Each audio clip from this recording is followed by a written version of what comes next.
ورحمۃ اللہ وبرکاتہ۔ بسم اللہ الرحمن الرحیم، والصلاة والسلام علی رسولہ الکریم وعلی آلہ وصحبہ اجمعین۔ آخری عشرے کی بات کرتے کرتے 17 رمضان کی وجہ سے کچھ بدر کی بات آ گئی تھی، تو میری گزارش یہ ہے کہ میں تو یہاں مختصری عرض کر سکتا ہوں، اس کو آپ تفصیل سے ضرور پڑھیں، سیرت میں بدر کا پورا واقعہ، بلکہ پوری سیرت پڑھیں۔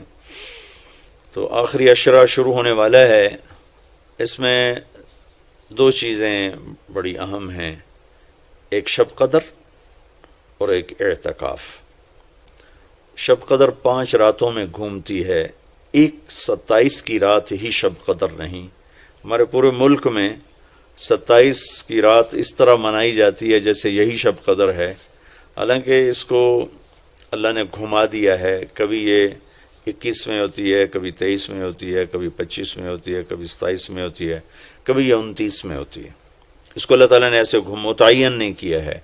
اللہ کے محبوب صلی اللہ تعالیٰ علیہ وسلم تشریف لا رہے تھے شب قدر بتانے کے لیے، تعین کے ساتھ، متعین ہونے کے ساتھ۔ کچھ 2 آدمی آپس میں لڑ رہے تھے، تو آپ نے فرمایا کہ میں آیا تھا تمہیں بتانے شب قدر، لیکن ان کی لڑائی کی وجہ سے اللہ تعالیٰ نے مجھے اس کو بھلا دیا ہے، لہٰذا اب تم اسے 5 راتوں میں تلاش کرو۔ اور یہ اللہ کا بہت بڑا کرم ہوا کہ اللہ نے اسے اس میں گم کر دیا۔ اگر اللہ تعالیٰ اس کو متعین کر کے بتا دیتے، اور آگے آنے والے زمانوں میں تو پتہ ہے کہ شب قدر میں بھی لوگ شراب بھی پئیں گے، زنا بھی کریں گے، تو پھر ایسی اللہ کی پکڑ آتی کہ شاید ہم بندر اور خنزیر بنا دیے جاتے۔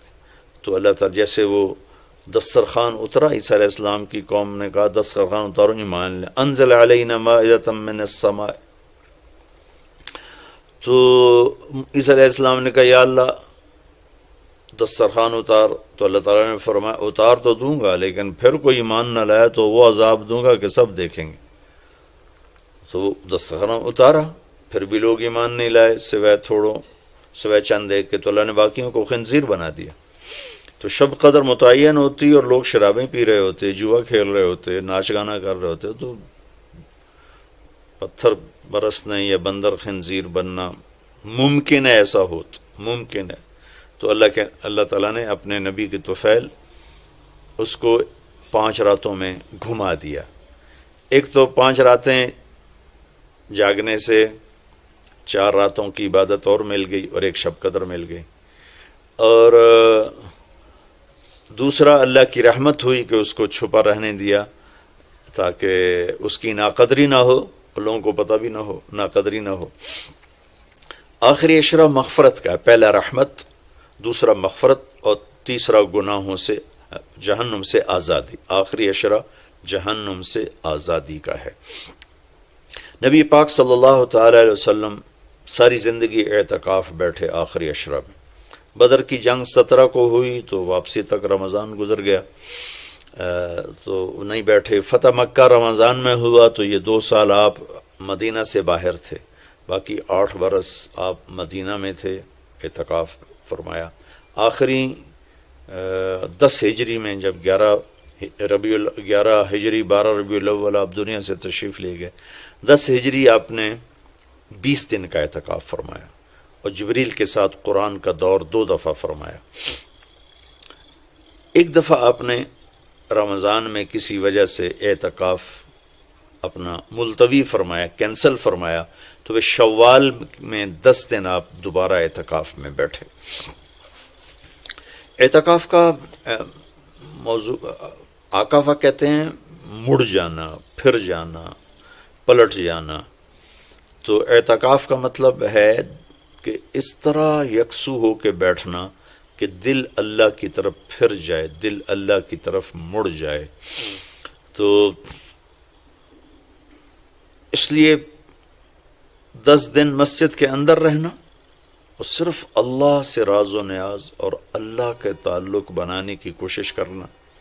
اللہ کا فضل ہے، ہمارے ملک میں کیا پوری دنیا میں بہت شوق سے اعتکاف میں لوگ بیٹھتے ہیں۔ جب رمضان گرمیوں میں نہیں تھا تو جانا ہوتا تھا حرمین میں، تو ماشاءاللہ جگہ نہیں ملتی تھی بیٹھنے کی، اتنے اعتکاف کرنے والے لوگ ہوتے تھے۔ جب کوئی چیز رسم بن جاتی ہے تو اس کی روح نکل جاتی ہے، روح نکل جاتی ہے۔ اعتکاف کا مطلب ہے خلوت میں اللہ سے تعلق بڑھانا، لیکن جب وہ اعتکاف ہی ایک مجلس بن جائے اور اعتکاف بھی ایک بھیڑ بن جائے تو وہ اعتکاف نہیں رہتا، نہ اس کا وہ مقصد پورا ہوتا ہے اور نہ اس کا وہ اجر ملتا ہے جو اس پر رکھا گیا ہے کہ ایک دن کا اعتکاف جہنم سے 3 خندق دوری ہے، اور ایک خندق کا فاصلہ زمین آسمان کے برابر ہے۔ تو اعتکاف کا صحیح فائدہ تب ہے جب آپ بیٹھنے سے پہلے علماء سے پوچھ لیں کہ کیسے بیٹھنا ہے، کیا طریقہ ہے۔ ہاں، میں مسائل تو اتنی تفصیل سے اب یہاں نہیں بتا سکتا، کوئی اتنے لمبے چوڑے مسائل ہیں بھی نہیں۔ مسجد کی پابندی کرنی ہے، مسجد سے بغیر ضرورت کے نکلیں گے تو اعتکاف ختم ہو جائے گا، بس اتنی سی بات ہے۔ ہاں، ایک چیز جو اعتکاف کو بہت زیادہ خراب کر رہی ہے وہ یہ موبائل فون ہے۔ اب ہم چاہ رہے ہیں کہ ہمارا اور اللہ کا تعلق قائم ہو جائے، اور یہ موبائل نے تو زندگیاں خراب کر دی ہیں، نجی زندگیاں خراب ہو گئی ہیں، تعلق خراب ہو گئے ہیں، اور صحتیں خراب ہو گئی ہیں۔ بہت زیادہ اس کا استعمال ہے ہماری قوم میں۔ میں اتنا پھرا ہوں یورپ امریکہ میں، سوائے ضرورت کہ کبھی کسی کے ہاتھ میں موبائل نہیں دیکھا۔ یہاں دیکھو ہاتھوں میں موبائل پکڑ، 2 موبائل پکڑ کے چل رہے ہیں، کوئی کاروباری بھی نہیں ہے، کوئی بڑے زیادہ مصروف بھی نہیں ہیں، 2 3 موبائل رکھے ہوئے ہیں۔ اس قدر احمقانہ حرکتیں ہیں، گاڑی چلاتے ہوئے موبائل سنتے جا رہے ہیں۔ میرا ایک بہت پیارا دوست اس حادثے کا شکار ہوا کہ سامنے والا وہ یہ تو اپنی صحیح لائن پہ جا رہا تھا، وہ اس پہ چڑھ گیا، اس کا تو کھیل رہا اور میرے ایک دوست قیمتی کی جان چلی گئی۔ تو ہمارے یہاں بہت بے احتیاطی ہے۔ تو کم از کم یہ 10 دن آپ مسجد میں جا رہے ہیں، موبائل گھر چھوڑ کے جائیں، لیپ ٹاپ گھر چھوڑ کے جائیں، اور کئی ویڈیو گیم کھیل رہے ہوتے ہیں، بھائی تو اعتکاف نہ بیٹھ، گھر جا کے بیٹھ جا، اور موبائل پہ لگے ہوتے ہیں، لیپ ٹاپ ساتھ لے کے جاتے ہیں، وہاں کاروباری سلسلے چل رہے ہوتے ہیں۔ یہ کام تو آپ سارا سال کرتے ہی رہے ہیں۔ یہ 10 دن اس لیے فارغ کیے جا رہے ہیں کہ میں ہوں اور اللہ ہو، جب تم میرے پاس ہوتے ہو گویا کوئی دوسرا نہیں ہوتا۔ اس طرح اللہ کے ساتھ تعلق بن جائے، اس طرح اللہ پاک کی محبت نصیب ہو جائے کہ پھر ساری زندگی اللہ ہی اللہ ہو، ہر وقت۔ وَإِذَا احفظ اللہ یحفظک، احفظ اللہ تجدہ تجاہک، اپنے اللہ کو اپنے سامنے رکھ، اللہ تجھے ہر وقت اپنے سامنے رکھے گا۔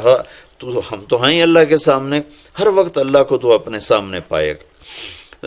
اعتکاف میں بھیڑ اور رنگ برنگے کھانے اور لمبے چوڑے دسترخوان اور بے حساب افطاری سحری، یہ ساری چیزیں اس کی روحانیت کو ختم کرنے والا۔ میں یہ نہیں کہتا کہ اس کا اجر انشاءاللہ ملے گا، لیکن ایک نوجوان ماشاءاللہ اکثر نوجوان، یہ فیصل مسجد اسلام آباد میں تو سینکڑوں لوگ اکٹھے ماشاءاللہ اعتکاف میں بیٹھے ہوئے ہوتے ہیں۔ تھوڑی جو بھائی اعتکاف میں بیٹھنا چاہتے ہیں، یہ میری چند گزارشات کو ضرور سامنے رکھیں۔ موبائل لے کر نہ جائیں، لیپ ٹاپ لے کر نہ جائیں، وہاں زیادہ فضولیات، بے شک اللہ کے دین کی باتیں کریں بھی صحیح، سنیں بھی صحیح، دعوت دیں، دعوت سنیں، تعلیم میں بیٹھیں، لیکن فضولیات میں نہ لگیں، زیادہ وقت دعا میں لگیں۔ اور اعتکاف والے کے لیے یہ بھی ایک بہت بڑی فضیلت ہے کہ اگر یہ سویا بھی ہو تو اس کی عبادت کا ہی لکھا جاتا ہے، اس کا کھاتا، اس کا سونا بھی عبادت، اس کا کھانا بھی عبادت، اس کا وہاں آرام کرنا بھی عبادت۔ لوگ رات کو جاگیں گے تو ان کا جاگنا لکھا جائے گا، لیکن یہ اعتکاف میں سویا بھی ہے تو اس کا جاگنا لکھا جائے گا، اور 5 راتوں میں 1 رات تو شب قدر ہے ہی، تو انشاءاللہ ضرور نصیب ہو جائے گی۔ تو یہ چند ایک تھوڑے احتیاطیں ہیں، اگر اعتکاف میں برت لی جائیں تو ہمیں اللہ کا تعلق نصیب ہو۔ مستورات خواتین جو گھروں میں اعتکاف بیٹھتی ہیں تو وہ ایک کمرہ ہوتا ہے، ایک کمرے کو متعین کر لیا جاتا ہے، اسی میں وہ رہتی ہیں، اس سے باہر نہیں نکلتی۔ اسی میں انہوں نے دن گزارنا ہوتا ہے، وہ 10 دن گزاریں، 3 دن گزاریں، جتنے دن کی بھی نیت کریں۔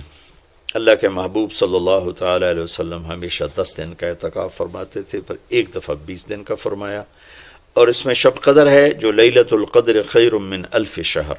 ایک دفعہ آپ تشریف فرما تھے اور آپ نے بنو اسرائیل کے 4 انبیاء کا ذکر کیا جنہوں نے 80 سال اللہ کے راستے میں جہاد کیا، تو صحابہ نے کہا بڑے غم سے، یا رسول اللہ ہماری تو عمریں ہی 80 سال نہیں ہوتی، تو اللہ نے اسی وقت یہ آیت اتاری، لیلۃ القدر خیر من الف شہر انا انزلناہ فی لیلۃ القدر وما ادراک ما لیلۃ القدر لیلۃ القدر خیر من الف شہر، کہ میرے محبوب ہم آپ کی امت کو ایک رات دیتے ہیں جو 80 سال سے زیادہ بہتر ہے، 1000 مہینوں سے زیادہ بہتر ہے، تو 1000 مہینے تو 80 سال سے بھی زیادہ بن جاتے ہیں۔ تو کوئی خاتون، کوئی مرد، کوئی عورت، کوئی بچہ بچی، بوڑھا جوان، ایک رات، وہ 5 راتیں ہیں۔ آج کل تو ہمارے بچے سوتے ہی نہیں ہیں، ایسے وہ کمپیوٹر الٹے چل گئے ہیں کہ راتوں کو جاگتے ہیں، دن میں سوتے ہیں۔ تو یہ 21، 23، 25، 27، 29 5 راتیں اگر جاگ لیا جائے، کچھ قرآن پڑھ لیں، کوئی تلاوت کر لیں، کوئی ذکر کر لیں، کوئی نماز پڑھ لیں، کوئی دعا مانگ لیں۔ اعتکاف میں بھی دعاؤں کا اہتمام کیا جائے، اپنے لیے مانگیں، اپنے گھر کے لیے مانگیں، اپنے شہر کے لیے مانگیں، اپنے صوبے کے لیے، اپنے ملک کے لیے، پوری امت کے لیے، پوری دنیا کے انسانوں کے لیے۔ ساری دنیا کے انسان، 700 کروڑ انسان ہمارے انسانی بھائی ہیں، ہمیں ان کے کفر سے نفرت ہے، ان کی ذات سے نہیں، ہمیں ان کے جرم سے نفرت ہے، ان کی ذات سے نہیں، ہمیں مشرک کے شرک سے نفرت ہے، اس کی ذات سے نہیں، ہمیں شرابی کی شراب سے نفرت ہے، اس کی ذات سے نہیں، ہمیں ظالم کے ظلم سے نفرت ہے، اس کی ذات سے نہیں۔ اللہ ان سب کو ہدایت دے دے، یہ جنت میں چلے جائیں تو ہمارا اس میں کیا نقصان ہے؟ جنت میں جائیں گے اللہ کے نبی خوش ہوں گے، اللہ بھی خوش ہوں گے، جہنم میں جائیں گے تو اس میں ہمارا کیا نفع ہے؟ تو ہم تو سب کی ہدایت کی نیت کریں اور سب کے لیے دعا مانگیں، پھر جن کے مقدر میں نہیں ہے تو خود ہی اللہ کا غیبی نظام ان کو صاف کر دے گا، جن کے مقدر میں ہے اللہ تعالیٰ ضرور ان کے لیے خیر کے فیصلے فرمائے گا۔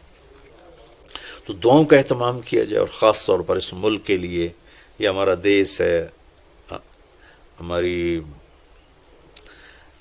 پناہ گاہ ہے، لیکن ہمارے اپنے ہاتھوں یہ لٹ گیا ہے، پٹ گیا ہے۔ سازشیں ہیں، فلاں کی سازش، فلاں کی ہوتی ہوں گی سازشیں، دنیا سازشوں کی جگہ ہے اور دنیا مکر و فریب کی جگہ ہے، لیکن میں تو یہی کہتا ہوں تو ادھر ادھر کی نہ بات کر، یہ بتا کہ قافلہ کیوں لٹا، مجھے رہزنوں سے گلا نہیں، تیری راہبری کا سوال ہے، دل کے پھپھولے جل اٹھے سینے کے داغ سے، اس گھر کو آگ لگ گئی گھر کے چراغ سے۔ پورے ملک کی بددیانتی کس کی سازش ہے؟ پورے ملک میں جھوٹ، یہ کس کی سازش ہے؟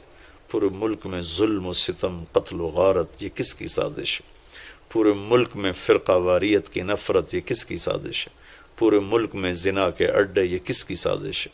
پورے ملک میں جوئے شراب کے اڈے، یہ کس کی سازش ہے؟ دفتروں میں رشوت، بدعنوانیاں، یہ کس کی سازش ہے؟ زمینوں پہ قبضے، یہ کس کی سازش ہے؟ عدالت کا بک جانا، وکیلوں کا بک جانا، یہ کس کی سازش ہے؟ سیاستدانوں کا بک جانا، یہ کس کی سازش ہے؟ تمام طبقہ، علماء کا بک جانا، تاجروں کا بک جانا، ذمہ داروں کا بک جانا، کس کی سازش ہے؟ اپنے ہی لگائے ہوئے زخم ہے۔ اس ملک کے لیے ضرور دعا کریں۔ اللہ کے نبی بھی مکے کے لیے دعا فرمائی، مدینہ کے لیے دعا فرمائی، انصار کے لیے دعا فرمائی، اپنے خاندان قبیلے کے لیے دعا فرمائی، اولاد کے لیے دعا فرمائی۔ تو دعاؤں کا اہتمام فرمائیں، بہت بڑی عبادت ہے دعا، بہت بڑی عبادت ہے دعا۔ اور دعا کا طریقہ یہ نہیں ربنا آتنا فی الدنیا، دعا کا طریقہ یہ ہے کہ پہلے اللہ کی تعریف کریں، پھر اللہ کے نبی پر درود و سلام پیش کریں، پھر اللہ سے باتیں کریں، بات کریں، یا اللہ تجھے تو پتہ ہے میرے ساتھ یہ ہوا، میرے ساتھ یہ ہوا، میرے دیس کے ساتھ یہ ہوا، میرے صوبے کے ساتھ یہ ہوا، ہمارے ساتھ ہمیں یہ مصیبت پیش آئی، یہ مشکل پیش آئی، اور تیرے سوا کوئی کرنے والا نہیں۔ اللہ سے باتیں کرو، منت کرو، خوشامد کرو۔ یہ دعا کا وہ طریقہ جو میرے اللہ کو پسند ہے۔ ہم شروع ہو جاتے ہیں ربنا آتنا فی الدنیا، کچھ رٹی رٹائی باتیں ہیں۔ ایک بات یاد رکھیں، دعا الفاظ کا نام نہیں، دعا کیفیت کا نام۔ دعا الفاظ کا نام نہیں، دعا کیفیت کا نام۔ ہمارے ماحول ہے، جی میرے لیے یہی دعا کر دیں، میرے لیے ہاتھ اٹھا دیں، میرے لیے ہاتھ اٹھا دیں۔ ہاتھ اٹھوائے نہیں جاتے، وہ دعا کروائی نہیں جاتی، دعا لی جاتی، وہ اندر کی کیفیت کا نام دعا ہے۔ پھر وہ پشتو میں ہو، پنجابی میں ہو، سندھی میں ہو، سرائکی میں ہو، بلوچی میں ہو، بروہی میں ہو، بلتستانی میں ہو، گلگتی میں ہو، کسی بھی زبان میں ہو، اگر وہ کیفیت ہے تو عرش کو چیر کے پار نکل جائے گی۔ رٹائے الفاظ ہیں تو